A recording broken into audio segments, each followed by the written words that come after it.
போகர்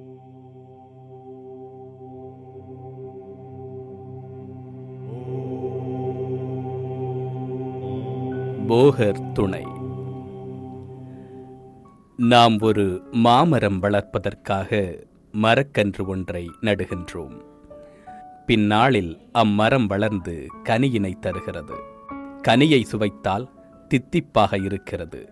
இது நாம் எதிர்பார்த்த பலன். மற்றொரு மாங்கன்றை நடுகின்றோம். பின்னாளில் அதன் கனியை சுவைத்தால் மாம்பழம் சுவையுடன் சிறிது கசப்பாக இருக்கிறது. இதனைதான் பக்க விளைவு என்று கூறுகின்றோம். மற்றொரு மாங்கன்றை நடுகின்றோம். பின்னாளில் அதன் கனியை சுவைத்தால் மாம்பழம் சுவையே இல்லாமல் நஞ்சாக மாறி நமது உயிரை குடிக்கிறது. இது நாம் எதிர்பார்த்த பலனுமல்ல, பக்க விளைவும் அல்ல, எதிர்மறை விளைவு. இதனைதான் நமது நவீன மருத்துவம் செய்து கொண்டிருக்கின்றது. எனவே இயற்கையை நோக்கி வாருங்கள். Indian gooseberry. இது இந்தியாவின் பாரம்பரியமிக்க ஒரு வகை நெல்லியாகும். இது சுமார் 5000 ஆண்டுகள் தமிழ் மருத்துவ பாரம்பரியம் கொண்டது. இது சுமார் 2500 ஆண்டுகள் ஆயுர்வேத பாரம்பரியத்தை கொண்டது. இது காயாகவே இருந்து காயாகவே உதிரும் தன்மை கொண்டது. எனவே இதனை காயகற்ப மூலிகை என்று அழைக்கின்றோம். மேலும் இதனை உபயோகிப்பவர்கள் என்றும் இளமையாகவே இருப்பார்கள் என்பதில் ஐயமில்லை. இன்று சாதாரண காய்ச்சலிலிருந்து எந்தவொரு உடல் உபாதைக்கும் மருத்துவர்கள் அடிப்படையாக பரிந்துரைப்பது வைட்டமின் சி மாத்திரைகள் அல்லது டானிக்குகள் தான். ஏனென்றால் வைட்டமின் சி நமது உடலில் நோய் எதிர்ப்பு சக்தியாக செயல்படுகின்றது.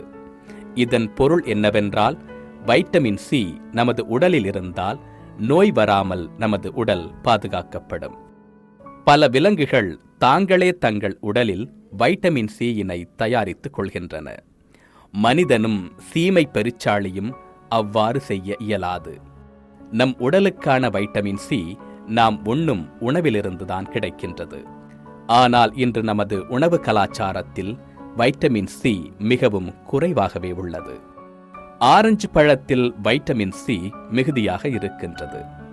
20 ஆரஞ்சு பழத்தில் எவ்வளவு வைட்டமின் சி இருக்குமோ அது ஒரு கூஸ்பெரியில் இருக்கின்றது. இருந்தபோதும் நாம் ஒரு கூஸ்பெரியை கூட உண்ணுவது கிடையாது. கூஸ்பெரியில் ஒரு சொட்டு தண்ணீர் கூட சேர்க்காமல் தான் டாப்ஸி ஹெல்த் ட்ரிங்க் தயாரிக்கப்படுகின்றது. வைட்டமின் சி அதிகமுள்ள கூஸ்பெரி சாறை அருந்துவதன் மூலம் உடலின் நோய் எதிர்ப்பு சக்தியை அதிகரித்து நோய் வராமல் இது பாதுகாக்கின்றது. மனித உடலின் 70% நோய்களுக்கு மூல காரணமே மலச்சிக்கல்தான். நமது பண்டைய பாரம்பரிய வைத்தியத்தில் நோயாளிகளுக்கு முதலில் பேதிக்குதான் மருந்து கொடுப்பார்கள். ஏனெனில் குடல் சுத்தமே உடல் சுத்தம். குடல் சுத்தமாகாமல் உடல் சுத்தமாகாது. இன்று ஒரு வியாதிக்கு மருந்து சாப்பிட்டாலும் நிரந்தர தீர்வின்றி வேறு வேறு வியாதிகளுக்கு மனிதன் ஆட்படுவது மலச்சிக்கலே அன்றி வேறு காரணம் கிடையாது. கூஸ்பெரி சாறு 100% மலச்சிக்கலை போக்குகின்றது. மலச்சிக்கல் குணமான மனிதனுக்கு ஜீரண உறுப்புகள் நன்றாக செயல்படும். ஜீரண உறுப்புகள் நன்கு செயல்பட்டால் நன்றாக பசியெடுக்கும்.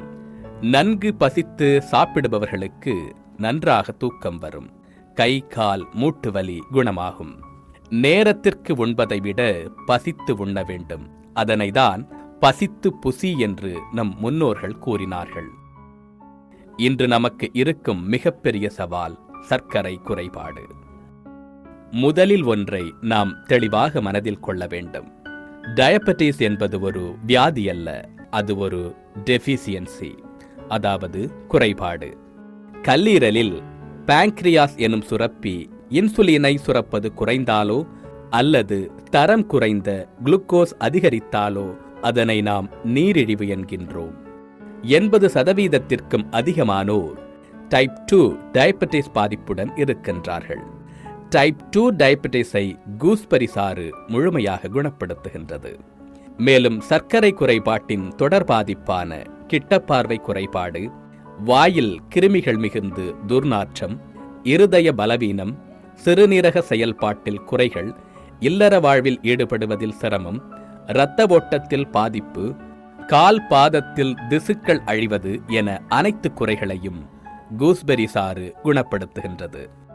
மேலும் இதய பாதிப்பை ஏற்படுத்தும் கெட்ட கொழுப்பு மற்றும் புகைப்பிடிப்பவரின் நிக்கோடின் இவைகள் இதய வால்வில் படிந்து அடைப்பை உருவாக்கும். அவ்வாறு ஏற்படாதவாறு கூஸ்பெரி சாற்றில் உள்ள வைட்டமின் சி கரைத்து மாரடைப்பு ஏற்படாமல் பாதுகாக்கின்றது. இதய தசைகளையும் பலப்படுத்துகின்றது. மனித உடலில் மிக மிக முக்கிய உறுப்பான கல்லீரலை 100% பாதுகாக்கின்றது. கல்லீரல் பாதிப்பினால் தோன்றும் மஞ்சள் காமாலை நோயை முற்றிலும் நீக்குகின்றது. அதனால் இதனை லிவர் டோனர் என்று குறிப்பிடும் வழக்கம் அறிவியலாளர்களிடம் உள்ளது. வைட்டமின் சி பற்றாக்குறையால் ஸ்கர்வி எனப்படும் நோய் உண்டாகின்றது. ஒரு சில நூற்றாண்டுகளுக்கு முன்பு வரை மிகப்பெரிய உயிர்கொல்லி நோயாக இருந்த ஸ்கர்வியை கூஸ்பெரி சாறு முற்றிலும் குணப்படுத்துகின்றது. ஆன்டி ஆக்சிடென்ட் என்பது உடலில் உள்ள நச்சுப் பொருட்களை அகற்றி நோய் நொடிகளில் இருந்து உடலை காத்து முதுமையை துரத்தி என்றும் இளமையுடன் உடலை நன்னிலையில் இருக்கச் செய்யும் சக்தியாகும். முதுமையை தடுக்கும் குணம் கூஸ்பெரிக்கு உண்டு என்பதை சித்தர்கள் முதல் பாமரர் வரை அறிவர். அதனை நவீன ஆராய்ச்சி மூலம் உண்மை என உரைத்திருக்கின்றார்கள். பித்த அதிகரிப்பே முதுமைக்கும் உடல் சோர்வுக்கும் முக்கிய காரணமாகின்றது. பித்தத்தை குறைத்து உடலிலும் இரத்தத்திலும் தேங்கியுள்ள கொழுப்புகளை உடைத்து கரைத்து வெளியேற்றும் தன்மை கூஸ்பெரிக்கு உண்டு. கூஸ்பெர்ரி சாற்றை தினமும் தொடர்ந்து அருந்தி வந்தால் குடல், வயிறு, இரத்தக் குழாய்கள், இரத்தம் ஆகியவை ஆரோக்கியமாக இருக்கும். இது உடலில் உள்ள சூட்டை தணித்து குளிர்ச்சியை தரவல்லது. கர்ப்பப்பை கோளாறுகளை குணப்படுத்தக்கூடியது. நீரிழிவு நோய் உள்ளவர்கள் இதனை தொடர்ந்து அருந்தி வந்தால் முழுமையான குணம் பெறலாம். கூஸ்பெர்ரி சாற்றை உடலில் தேய்த்து குளித்தால் சருமம் ஆரோக்கியம் பெறும். தலையில் தேய்த்து அரை மணி நேரம் கழித்து குளித்தால் தலை சூடு, உடல் சூடு தணியும். தலைமுடி கருமையாகவும் உதிராமலும் பாதுகாக்கப்படும். மாதவிடாய் கோளாறுகள், வெள்ளைப்படுதல், ஆண் பெண் மலட்டுத்தன்மை, சொரியாசிஸ், மூத்திர எரிச்சல், வயிற்று எரிச்சல், மூலநோய் இவைகளை குணப்படுத்தும். இரத்த குறைபாடு, இரத்த அழுத்தம், கண் பார்வை கோளாறு, மஞ்சள் காமாலை, அஜீரணக் கோளாறு மற்றும் சிறுநீரக கோளாறு முதலியவற்றை குணப்படுத்தும். உடலில் தோன்றும் அனைத்து வியாதிகளுக்கும் இது பயன்படுவதால் இதனை ராஜ வைத்தியன் என்று புகழ்வதுண்டு. இதனை 6 மாத குழந்தையிலிருந்து எந்த வயதினரும் அருந்தலாம். எந்த உணவு கலாச்சாரத்தில் இருப்பவர்களும் இதனை அருந்தலாம். பத்தியம் கிடையாது. எந்த மருத்துவ முறையை பின்பற்றுபவர்களும் அருந்தலாம். பக்க விளைவு கிடையாது. உணவே மருந்து, மருந்தே உணவு. இயற்கையை நோக்கி வாருங்கள், என்றும் ஆரோக்கியமாக வாழுங்கள்.